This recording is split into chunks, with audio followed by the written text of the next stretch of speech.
Hello, Brigadiers and Brigadettes and hockey fans alike. This is your captain speaking. Welcome to my channel. Now let's jump into some hockey content.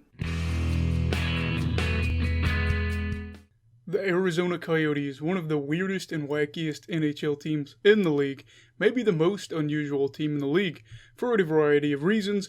Also, I wanted to say that these notes may be a little weird because I had planned on doing something with them and then halfway through changed my mind. So, they might seem out of place and garbled, but who cares? If you are new, please make sure to subscribe and then also like this video. So, the Arizona Coyotes are a team I've wanted to cover over the course of the season, but me only being able to put out 3 videos a week has made it hard to do so. But finally, the time has come. This team is just kind of different, and it's different from the league in a lot of ways. I think that they're very fun to watch. Also, did I mention that they're fighting for a playoff appearance, which is always exciting to keep up with. The Coyotes are currently 1 point back of the St. Louis Blues, and the race for the playoffs is heating up more and more every day as they can try to make that playoff push. And you have to wonder, can they make it? This team did finish 11th in the Western Conference last season, and while they're not a dominant team, they are a grinding team that has managed to stay alive with only 21 games left. How have they got here? The most obvious answer is Clayton Keller's rise, as he's been on pace to have his best season offensively, and then his defensive numbers, he's managed to lower a lot of things like shots against, and this is the best possession season of his career by far. So Clayton Keller, I think, is starting to get a little bit more notoriety, a little bit more household name-esque, if you want to say. And if he wasn't on the Coyotes, I think he'd be getting more attention. But also, he's kind of the reason that the Coyotes are in this situation, because without them, I think it would be different. Then you have Connor Garland, another name that stuck out. He's third on the team for points and is one of the best 5-on-5 players defensively for the Coyotes. And while his defense isn't locked down, offensively for the Coyotes, while his defense isn't locked down, his offensive game does make up for it. And also you have Phil Kessel, who is second. Phil the Thrill is second on the team for points. And, I'm not really here to get in the whole debate of how valuable is Phil Kessel at his old age. I'm just here to enjoy one of the most unique players in the game.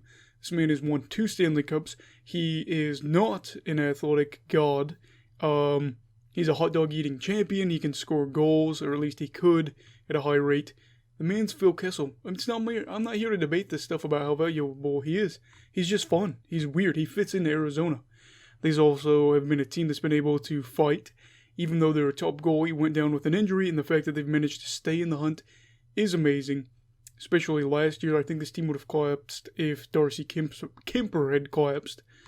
The goalies have been crucial on the PKs, even though it's 7th best in the league. The numbers may look like a dominant PK, but it's really the goalies.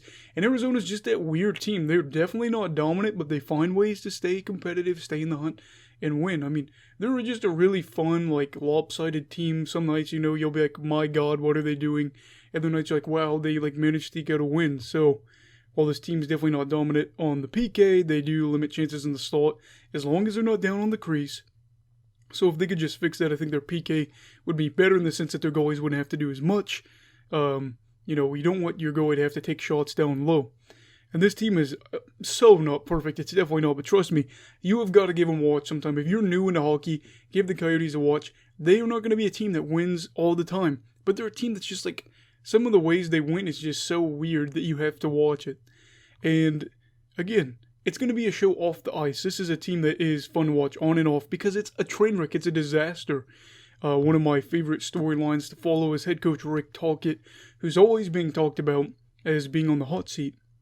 And last season, he was likely saved from being fired because he won the qualifying round against Nashville. And I think that's the thing that kept him alive. And the thing that I wanted to point out with Rick is while they haven't been dominant in his time there, there's 18 million probably issues off the ice, but he's managed to keep this team, watchable during all this chaos. Tocchet is probably my favorite storyline just because if the Coyotes did fire him, I'd want to see who would even want to take the job because, listen, there's a lot of things that they're going to have to figure out. Not only that, but I'd like to see the results they get. Because while they are heavily reliant on their goalies, it's just a crazy work environment. You've got the GM scandal. You've got this team constantly trying to leave. You've got the Athletic article that came out about this team. And while I want them to stay in Arizona, it seems like there's a lot of people that don't. And it's just kind of a wacky, weird team. And it's just the desert. And here he is, Rick Tocchet, 4 years, almost 4 years through in his time in Arizona, and he's still here, which I didn't think would happen when he was originally brought over. Will they make the playoffs this season? I can't tell you that. Maybe. But if they do, they'll have to take advantage of all their games against, the lower teams, because you have teams like Colorado, Vegas, things like that. It does help that Jordan Binnington has struggled to stop the puck at times in St. Louis and doesn't look as nearly as dominant as he was last year. The team really doesn't. I won't say that Binnington was very dominant, especially in the playoffs, but that's just the case. Like, I can't tell you that the Coyotes are going to make the playoffs. You just got to watch and see for yourself. They're weird. I keep saying that, but it's true. They have to be one of the weirdest teams in the league. They have that weird, Coyote skin hat they wear. It's just a different environment in the desert. They've got the Kachina jerseys that do slowly, just go out and say, you're going to go back to Kachina. Tell me, it's a beautiful logo and a beautiful jersey. So, I'm saying if I wasn't a Vancouver Canucks fan, this would probably be the team I would like to watch in the Western Conference. Again, are they a dominant force looking to win the Stanley Cup?